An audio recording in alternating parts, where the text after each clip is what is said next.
Abia State Police Command has confirmed the death of Mr. Udochi Amala, his wife, and their 2-year-old daughter after the father allegedly set their house on fire during a domestic altercation.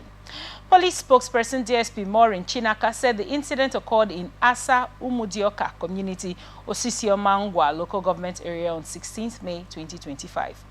The head of the local vigilante group reported hearing loud screams before discovering the family home engulfed in flames. Upon arrival, residents saw the fire spreading rapidly from the residence of Mr. Amala.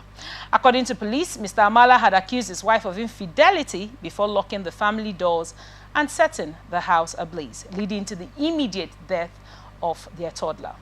Detectives from the Osisioma division responded to the distress call, recovered the child's corpse and deposited it at the morgue.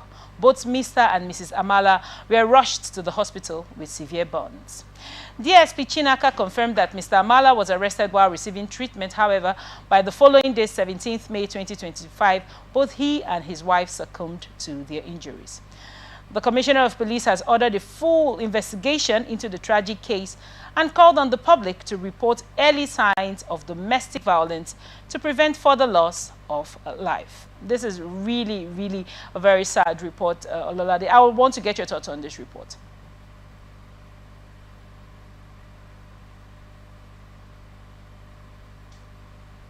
Yes, Sataria, because I mean, it's just like taking human life. That's just basically it. And I understand the fact that many people have, various ways they deal with what they were not expecting. Many people have various ways of expressing their emotions. Right. Which is why it is very, very important. It is very, very important that we take each of our mental health very seriously. Right. And how we treat other people also matters. I mean, this is the person you've been living for. I mean, you've been living with for how many years now? Your wife. There's a reason why you're saying you wanted to marry this person, actually your wife. In the first place, right. And which is why, I don't know, probably if they still do this anymore, probably in counseling and stuff like that, communication is the key.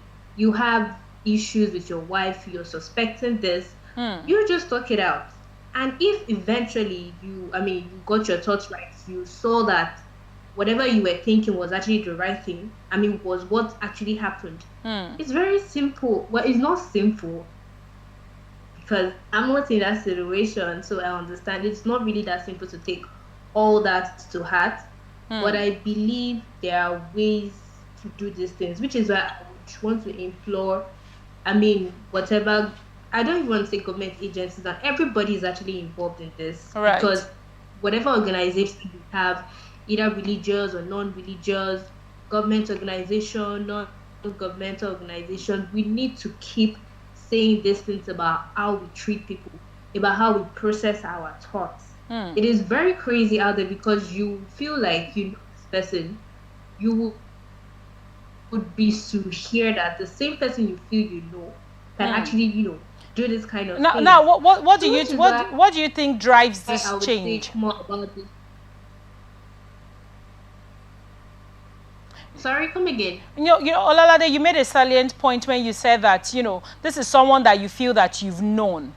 Except people marry out of a vacuum, right? Nowadays, people meet each other, spend some time together, and decide to settle down. It's usually said that adults, marriage is for adults, right? Why do you think we have come to the point where, this baseless debt has become the core? People have moved on from having conversations. I know that back in the day, if you remember what used to happen, I said, according to Chinua Achebe and other novels during post-colonial times, they usually bring families in when such things happen. Now, why do you think that has de-escalated to the point where people take laws into their hands, killing a 2-year-old in the process?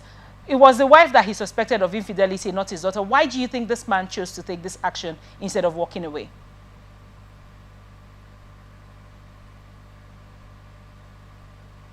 The first of all is pain, which is very obvious. And it feels like, or it felt like, the better way to go through it is to expressed his anger by destroying everything he has with that lady, and everything. Probably he actually, if he's cheating on me, probably not my person.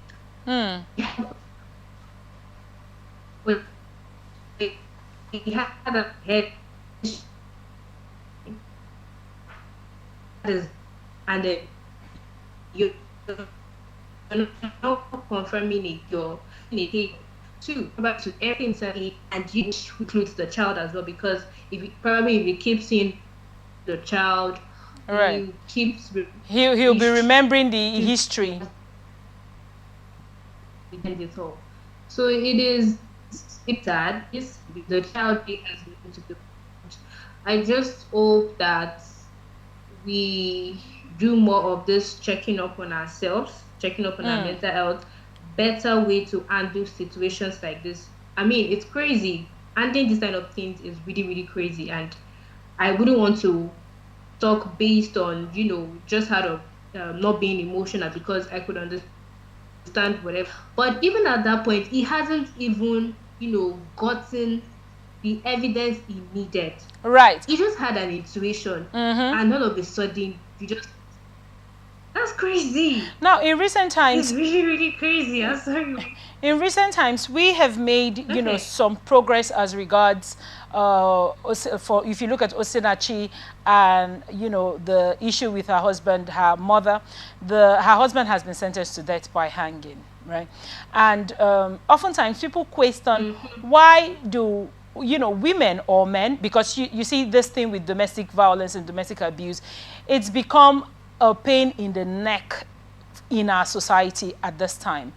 Now, why do you think people choose to stay in relationships that they know is, emotionally or abusive, or, there's actual physical violence? People choose to stay in those relationships and manage. So oftentimes, there was a report I took a few weeks ago where a woman and her daughter beat up basically the daddy of the house and the father of the house, right? So abuse is not even centered basically around just men or women being abused. Why do you think that when people get abused, they will rather stay in that situation till it leads to escalating, tragic situations like death, as we have read in this report, as opposed to walking away when they can and when the abuse starts?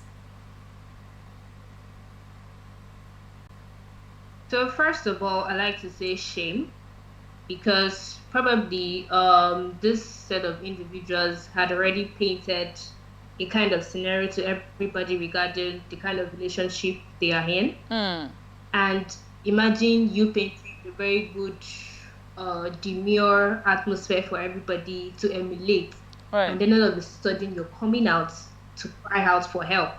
So I would say shame is number one. And then number two, I would say a situation whereby people seeking for validation, but they feel like this is the only person that understands, can't go outside of it. It's very difficult to pull out people that are actually in traumatic relationships. All right. I see, I've witnessed, things like that with people that I know. And they are the ones inside of the relationship. They do not see what we on the outside are seeing. Right. I promise you that. So it's something that has to do with being self-aware. Probably when we start promoting self-awareness for people, when we start promoting people to, start loving themselves more. And then by then they would, more. They would definitely, find the strength to leave such situations. So it's a thing of the mind. It's a thing of the head as well. Because these people who have captured their so-called partners, it's just manipulation. Yes, it's manipulation, because and they've done it to the point that these people can no longer see help for themselves. They've believed that, okay, this is what belongs to them, this is their cross, and they want to carry it. Thank you And so even much. some people also, it's for the sake of what has happened in terms of what they have built together, Right. not being able to let go. Go of Like, it. I've built so much with this person. Right. Why do you have to let go of this thing right now? Do you understand? Right. So it's just being able to have that emotional ability to, detach from it. Thank It's you. it's going to take a lot of time. Right. Take something, but it's something that will take a gradual Right. process. It's way better to be alive and walking alone in the shame and in the pain than staying in abusive situations and,